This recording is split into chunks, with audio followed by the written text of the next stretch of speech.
Let's start with Samson, Sanju Samson. So much talk about him throughout the tournament. We've had conversations, how pretty he looks, wanting him to score more.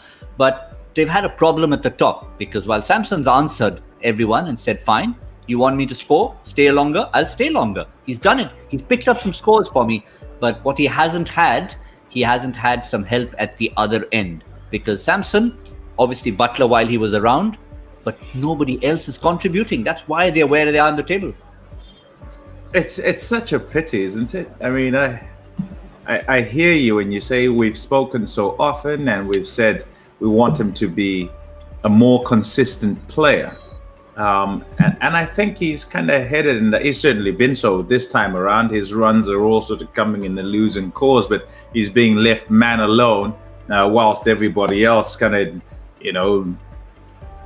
I tell you what, the way they're playing, each time they might get into some sort of position, they seem to be able to just throw it away. Or right at the beginning, they don't get into any sort of position, and he's there trying to kind of stave the walls off from the door. And it's a difficult position to be in, particularly because he's skipper as well.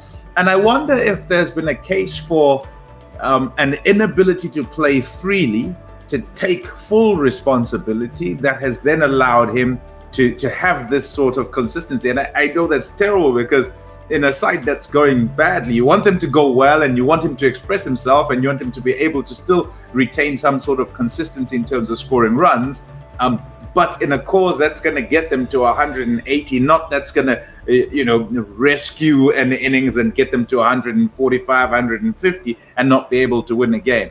I hope he can play this way with the same sort of responsibility, even though with an aggressive mindset and having others support him, because he's looked good. I think he's looked good. And I know that seems a silly statement because all the time he looks good, but good and determined might be together this time.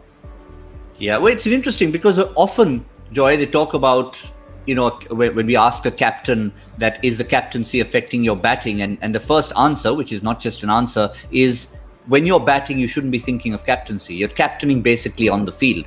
So ideally, when you're a batsman, you're in that zone, and the two things should not marry. Yeah, I mean, that is an ideal situation. It rarely happens. I mean, in whatever limited understanding I have, some people just relish it. It works better for them when both of them go together.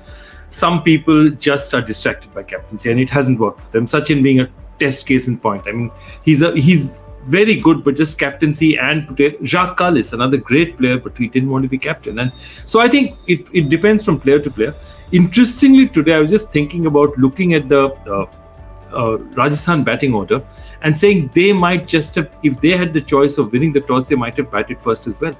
Because with the kind of 4, 5, 6, 7 they have and the kind of performances they're getting nothing out of that.